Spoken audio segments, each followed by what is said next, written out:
La diffusion du journal. Nous sommes le vendredi 13 février 2015. Vous suivez le programme de Sud FM Thiès sur la 102.2 en modulation de fréquence. Nous sommes également sur le net via thiesinfo.com. Bienvenue à ce rendez-vous de l'actualité régionale. Pabgué de l'autre côté de la baie vitrée, Babacar Ndaw à la présentation. Au sommaire de cette édition, affaire Damka du nom du présumé malfaiteur décédé suite à l'arrestation mouvementée du gang qui terrorisait la ville de Thiès. Le cadre de concertation citoyenne Thiès-Kalam se réjouit de l'action des forces de sécurité pendant que l'enquête suit son cours. Les membres de la famille refusent toujours de récupérer le corps de leur fils. Grogne des femmes de développement de la région de Thiès à propos du financement des 600 millions destinés aux femmes de la région de Thiès. Ces femmes, sous la conduite de l'adjointe au maire Maïmouna Dieng, dénoncent une politisation de ces lignes de crédit. Elles ont rencontré la presse. Début timide de la révision ordinaire sur les listes électorales depuis le 2 février. Les Thiessois, tout comme les autres Sénégalais, en ont pour 6 mois, mais malheureusement, ils se font désirer pour l'instant. Après une semaine de révision, seules 4 nouvelles inscriptions ont été enregistrées à la commission de Thiès-Nord.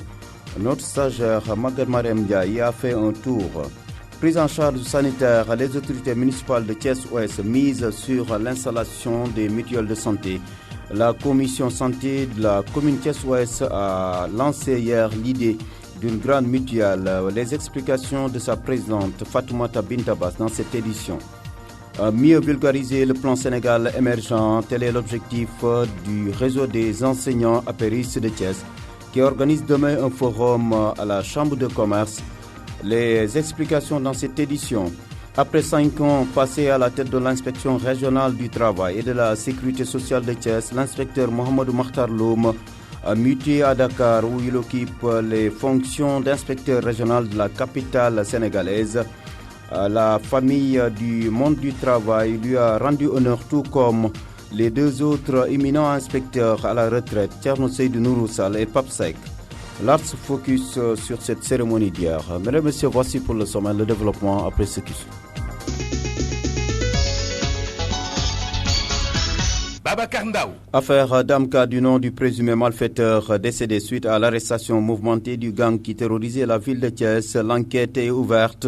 Elle suit son cours. Les membres de la famille, tout comme les prévenus, ont commencé à défiler à la brigade de recherche de la gendarmerie de Thiès sous le commandement de l'adjudant Mayassine Fall. Pendant ce temps, le cadre de concertation citoyenne Thiès-Kanam se réjouit de l'action des forces de sécurité et leur déclare sa solidarité. Reportage Babakasso.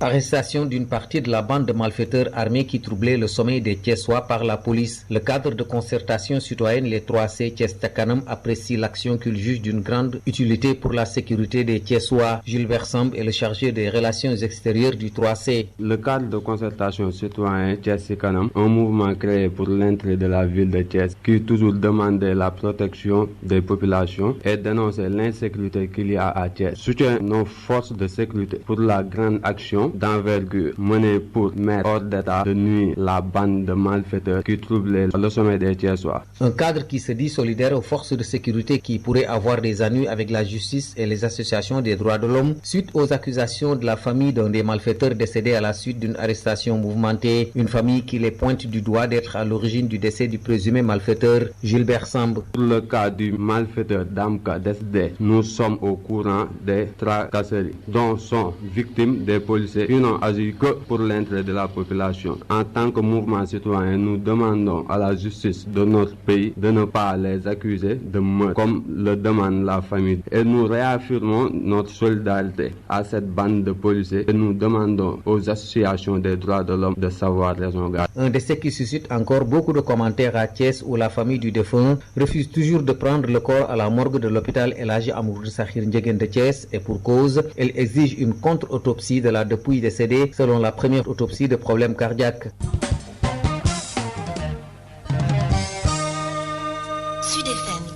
La gestion des 600 millions destinés au financement des femmes de la région de Thiès. Le sujet continue de défrayer la chronique après la sortie des groupements de promotion féminine membres de l'APR.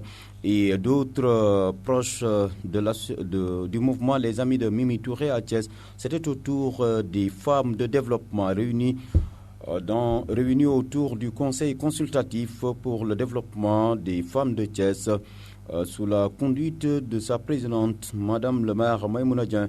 Ces femmes dénoncent une politisation de ces financements. Maïmouna Dieng, que je propose d'écouter. Pourquoi cette sortie? Parce qu'on nous avait quand même dit qu'il y avait des lignes de crédit destinées aux femmes. Nous avions déposé et à temps 306 fiches de 25 égale à 7650 femmes. Et à notre grande surprise, aucune de ces femmes n'a reçu quand même 1 franc de ces crédits. Donc nous dénonçons avec notre dernière énergie l'orientation de ces fonds à des fins politiques. C'est inconcevable et inacceptable. Si la participation des femmes à l'émergence de ce pays consiste à des pratiques discriminatoires, c'est-à-dire financer les femmes de l'APR et laisser en rade la majorité de ces femmes, des Sénégalaises et surtout des femmes de développement qui se sont organisées depuis des décennies et ont toujours participé à des combats, surtout à l'autonomisation des femmes. Moi, je crois que, quoi qu'on puisse dire, c'est une honte que de constater ce recul. Nous lançons donc un appel au président qui prône une gouvernance sobre, transparente et vertueuse et lui rappeler qu'il s'agit de l'argent du contribuable et non de l'APR. Et nous avons constaté malheureusement que c'est le parti avant la patrie, que c'est aussi les femmes de l'APR avant les femmes sénégalaises. Nous ne comptons pas nous arrêter quand même à cette réunion d'information et de dénonciation. Nous allons dérouler un plan d'action, de sensibilisation et de dénonciation au niveau de toute la région de Thiès. Donc, et même au niveau national pour qu'on arrête ces dérives. Nous allons mettre aussi sur pied un groupe de pression, surtout pour sauvegarder les acquis des femmes. Nous ne comptons pas nous laisser faire pour que les femmes continuent de subir quand même ces préjudices. D'ailleurs, nous profitons de cette occasion pour demander à toutes les femmes victimes de ces pratiques quand même de lutter pour l'éradication de ce phénomène qui est pire que l'Ebola. Si c'est pour sa réélection en 2017, il n'a qu'à déchanter. On ne peut pas quand même traiter les femmes de cette sorte-là et croire que nous sommes quand même des bétails politiques qu'il va entraîner dans cette lancée-là pour que vraiment nous votions pour lui. La majorité des femmes est mécontente quand même. C'est des crédits qu'il a orientés d'une façon politique. Maïmouna Dieng, première adjointe au maire de la ville de Thiès et présidente du conseil consultatif des femmes de Thiès, qui revenait donc sur les difficultés notées dans la distribution des 600 millions destinés aux femmes de la région de Thiès. Révision ordinaire des listes électorales, un taux d'abstention très élevé pour l'instant. Ce n'est pas le rush au niveau des 3 commissions ouvertes au niveau de la ville de Thiès, au niveau de la commission de Nguent au nord. Seules 4 nouvelles inscriptions ont été enregistrées entre le 2 et la date d'hier. Les Thiessois ignorent même l'ouverture de cette opération. Notre stagiaire Magad Mariam Ndiaye a fait un tour. Révision ordinaire des listes électorales. Un taux d'abstention élevé. À Thiès, les populations ignorent l'ouverture de ces listes. Ce que nous explique Malik Maria, président de la commission de révision de Nguent. La situation de la révision des listes électorales au niveau de la commission de Nguent s'établit comme suit. Inscription, nous sommes à 4 inscrits. Modification, 2 modifications. Changement de statut et radiation, 0. Quant au fichier militaire, nous sommes à 0. Ni inscription, ni changement, ni modification. Selon Malik Maria, l'information n'a pas été bien véhiculée. J'ai même rencontré des délégués de quartier qui ne sont pas informés, qui ne savent même pas que la révision a commencé. Donc il faut travailler d'information et de sensibilisation au niveau des populations. Toutefois, il appelle la population à venir en masse et de ne pas attendre la dernière minute pour s'inscrire. Pensons qu'ils le feront. Seulement au Sénégal, les gens ont l'habitude d'attendre les derniers moments, les derniers instants. Et j'espère aussi que d'ici là, l'information passera. Des révisions qui ont commencé depuis le 2 février et qui tardent à avoir une affluence selon Malik Maria.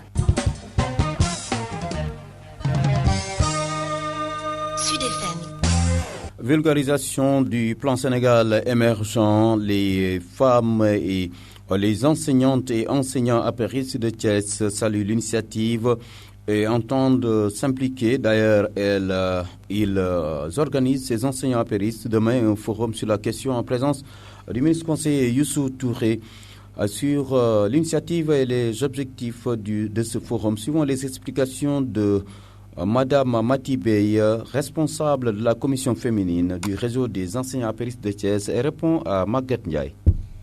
Ce forum, on l'a fait parce qu'on a vu que le PSE, c'est une belle maquette qui est conçue par le président de la République et financée par les bailleurs de fonds. Mais jusqu'à présent, la compréhension reste au niveau de la population. Et si toute la population ne s'implique pas, on n'atteindra certainement pas l'objectif. Donc nous, réseau des enseignants, on a jugé nécessaire de faire ce forum pour s'approprier des objectifs du PSE afin de faire une démultiplication à la base. On a choisi le thème la place du capital humain dans le plan Sénégal émergent parce que, comme je l'ai tantôt dit, on ne peut pas atteindre l'émergence tant que chaque Sénégalais ne se dise pas au fond de lui-même que le PSE c'est pour moi et je dois œuvrer pour sa réussite. Donc, le capital humain joue un rôle essentiel. Donc, aucun pays ne peut se développer sans des gouvernants responsables, compétents, sans aussi une population consciente. Donc, nous avons jugé nécessaire de parler du rôle du capital humain dans le PSE.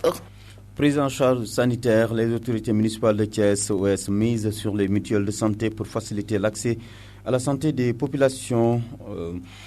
Fatoumata Bintabas est la présidente de la commission santé à la mairie de Thiès-Ouest. Dans la vie, quand on parle de quoi que ce soit, c'est parce qu'on a une bonne santé. Et sur ce fait, il y a le maire, M. Alun Sow, qui nous a confié cette mission-là, donc d'abord la commission, et qui nous a demandé donc de mettre sur place une mutuelle de la commune ouest de Thiès. Déjà aujourd'hui, donc on a mis sur pied donc ce comité-là qui va s'occuper de la mutuelle au niveau de la commune, avec des partenaires, avec les ICP, avec le district sanitaire et tous ceux qui travaillent autour de la santé. Le déroulement maintenant, c'est la sensibilisation d'abord. Peut-être il y a des gens qui connaissent les mutuelles, il y en a qui ne savent pas ce que c'est qu'une mutuelle de santé. Il y en a qui ne savent pas qu'avec la mutuelle de santé, on peut se soigner et soigner sa famille sans pour autant peut-être avoir certaines difficultés, d'autant plus que les soins coûtent assez cher maintenant. Oui, on a impliqué les imams, les prêtres, les délégués de quartier, toutes les personnes ressources qui sont susceptibles de nous faire passer les informations, la presse également que vous êtes. On a tendance à aller vers une seule mutuelle, donc faire la mutualisation des mutuelles. Mais tout se faisant par étapes, actuellement, l'adhésion c'est 1000 francs. On a donc avec 1000 francs et 2 photos d'identité, on a donc son carnet et ensuite maintenant on a une cotisation annuelle de 3500 francs ou 1750 francs par semestre. Donc ce sont sur ces communes-là que nous allons nous baser pour les mutualiser. Donc mutualiser toutes les communes qui existent actuellement et qui sont susceptibles d'exister plus tard. Ce qui fera donc une mutuelle qui sera assez forte, qui sera soutenue par la mairie et avec également l'État. Absolument, le maire compte faire participer donc la commune pour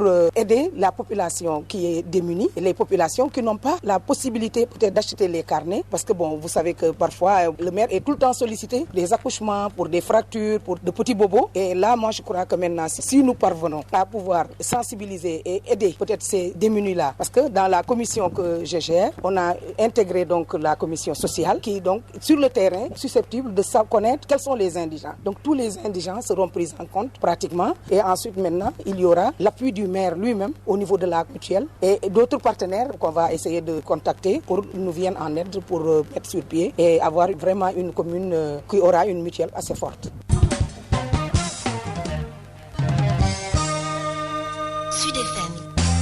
Après 5 années de loyaux services passés à la tête de l'inspection régionale du travail et de la sécurité sociale de Thiès, l'inspecteur Mohamed Mokhtar Loum rejoint la capitale sénégalaise où il occupe la même fonction. Un départ sanctionné par le dénouement des crises dans les plus grandes entreprises de la région de Thiès. À Transaï, l'espoir est permis. Au niveau des SS, il y a de nouveaux repreneurs. Au niveau de AEBD, on en est à une phase de démobilisation. Et last but not least, au niveau de la cimenterie Dangote, il y a une heureuse coïncidence qui fait que la semaine même où a été signée ma décision de mutation à Dakar, il y a eu la toute nouvelle production de l'entreprise. L'inspecteur Mohamed Mokhtar Loum met cette réussite sous le compte de l'engagement de l'équipe qu'il a soutenue. Au moment où nous quittons, c'est un autre contexte que nous laissons derrière nous. Cela a été l'œuvre de toute une équipe, de toute l'administration et permettez de saisir cette opportunité pour rendre un vibrant hommage à monsieur le gouverneur qui vient de partir, monsieur Ahmed Fall. Pour ainsi maintenir le cap, il invite l'État à créer les conditions de fixation du personnel des inspections du travail. Naturellement, pour assurer ce suivi, il faut le renforcement des effectifs de l'inspection du travail. Il faut véritablement une politique de fixation des effectifs, une politique de plus conséquente. Si on ne le fait pas, dans 2 ans, c'est sûr que tout le monde partira vers d'autres cieux beaucoup plus cléments où le droit du travail vaut son pesant d'or. C'est pourquoi quand même nous faisons appel aux autorités et au plus haut niveau. Et dans ce sens, il y a de l'espoir parce que simplement c'est le président de la République en personne qui est monté au créneau pour se faire volontiers l'avocat de l'administration du travail à sa dernière table de presse pour dire qu'au niveau de l'administration du travail, il n'y a aucune indemnité. L'inspecteur Mohamed Makhtar Loum est remplacé à Thiès par son collègue de Ziguinchor. M. Baldé, c'est un homme que je connais personnellement, c'est un ami. Je ne doute pas qu'il va réussir, mais je demande tout juste à l'équipe qui est là de l'accompagner. Une cérémonie d'adieu à l'intention de l'inspecteur Loum, muté à Dakar, mais également marquant le départ à la retraite de deux éminents inspecteurs du travail en service à l'inspection de Thiès, en l'occurrence Thierno Seydou Nourou Tall Sall et Pape Seck, qui ont consacré plus de 3 décennies au service de leur pays. Le personnel de l'inspection régionale du travail et de la sécurité sociale de Thiès a exprimé toute sa reconnaissance à l'endroit de ses collaborateurs sortants. Le contrôleur Abdoulaye Ngom a parlé à leur nom. Je tiens à dire à nos deux valeurs récipiendaires que l'administration du travail, par ma voix, vous témoigne de sa reconnaissance et de sa gratitude. Permettez-moi enfin de rendre hommage à quelqu'un qui n'était pas uniquement un chef de service, mais un grand manager, un pur produit de l'école nationale d'administration, un brillant intellectuel, un homme très humble. Et là, permettez-moi d'insister sur ce mot. Un homme, disons, éloquent, un homme de Dieu, un saint homme. Je crois que les qualificatifs ne sont pas de trop. M. Loum a été un chef de service exceptionnel à tout point de vue. D'abord, au plan professionnel, M. Loum a initié des sessions de formation à l'intention des délégués du personnel et de la direction. Plusieurs entreprises en ont pu bénéficier. Transrail, Tostal, Plan International, CEPOS, BFCS, tout récemment l'Université de Thiès. Pour ne citer que celle-là. M. Loum a également initié la journée consacrée au monde du travail. Cette journée constitue véritablement un grand espace, un cadre d'échange et de partage. Cette journée constitue une opportunité offerte aux différents acteurs du monde du travail. Je veux parler du patronat, des partenaires sociaux, pour nous faire part de nos avis, suggestions, pendant justement à l'amélioration de la qualité du service public. Ceci est d'autant plus important que l'inspection du travail fait face à des défis. Défis de l'adaptation de l'homme au travail, défis de la segmentation du marché du travail, défis de la précarisation de l'emploi, défis de la complexité du travail, défis liés à la concurrence et à la conjoncture économique. M. Loum a également noué un partenariat fructueux et exemplaire avec les institutions de prévoyance sociale. En atteste les contrôles conjoints qui sont régulièrement effectués avec les agents de la Caisse de sécurité sociale. Voilà, à l'instant, Abdoulaye Ngom, il est contrôleur du travail hier à l'inspection régionale du travail de Thiès. Il parlait au nom de ses collègues qui ont honoré l'inspecteur Mohamed Loum, mais également les inspecteurs à la retraite, Thierno Seydou Nourou Tall et Pape Seck. Autres qui ont pris part à cette cérémonie, les partenaires de l'inspection du travail sont les employeurs. Parmi eux, le directeur général des phosphates de Thiès, François Serpion. Le premier rôle de l'inspection du travail, comme on le rappelait tout à l'heure, l'inspection du travail n'est pas l'ennemi de l'entreprise, de même que l'entreprise n'est pas l'ennemi des travailleurs. Le rôle de l'inspection du travail, c'est en premier lieu d'être un conseiller. Quand une entreprise a un doute quant à l'application d'un texte, les premières personnes qui doivent être contactées sont les gens de l'inspection du travail, qui sont les mieux à même de répondre aux questions des employeurs et des employés. Quand on a une revendication de la part d'un travailleur, le plus simple, c'est de consulter les autorités qui sont les mieux à même de conseiller les entreprises. En cas de doute, il est toujours temps de faire appel à des conseillers spécialisés, etc. Mais l'inspection du travail doit être le premier interlocuteur de l'entreprise. Vous êtes revenu également sur le fait que le Sénégal soit cité en référence en Afrique de l'Ouest, mais surtout, il y a peu d'entreprises certifiées. Vous avez mis également l'accent sur cet aspect. Oui, tout à fait. Le Sénégal est un pays qui a commencé à souscrire depuis un certain nombre d'années à des initiatives. Dans le secteur minier, tout le monde connaît l'entreprise sur la transparence du secteur des industries extractives, l'ITIE. Le Sénégal a souscrit des conventions aussi au titre de la BSCI. C'est pour ça que la Société des phosphates de Thiès peut obtenir des certifications sociales pour montrer au monde entier la qualité des produits qui viennent du Sénégal et la qualité de l'emploi et de la production sénégalaise. Malheureusement, la majorité des entreprises restent timides par rapport à ça parce qu'elles y voient une ingérence extérieure dans leurs affaires. Alors qu'en fait, la certification, les audits nous permettent de nous améliorer en apprenant de nos erreurs, en apprenant des meilleures pratiques qui se passent dans les autres pays. La sécurité en entreprise quand même est très importante. Dites-nous comment elle se présente au niveau de votre société. Alors tout à fait, c'est-à-dire qu'il a été rappelé par plusieurs intervenants aujourd'hui l'importance de l'hygiène et de la sécurité au travail.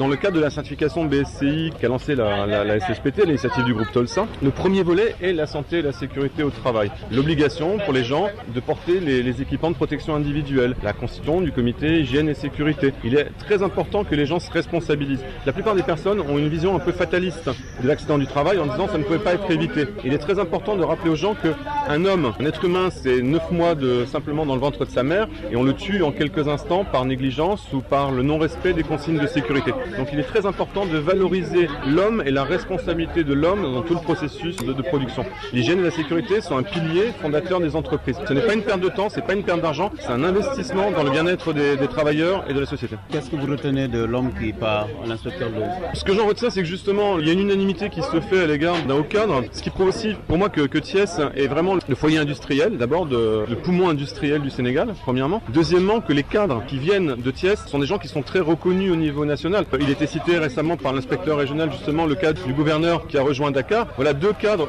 que perd Thiès, mais que gagne Dakar au service du Sénégal et de sa population. Voilà, en laissant François Serpion, le directeur général des phosphates de Thiès. C'était donc hier à l'occasion de la cérémonie d'adieu offerte à l'inspecteur Mohamed Makhtar Loum. Bon vent à l'inspecteur Imam Loum. Et puis retenez en plus bref le lancement ce matin du projet d'amélioration de la qualité et de l'équité dans l'éducation de base PACEP de la circonscription de Thiès-Ville.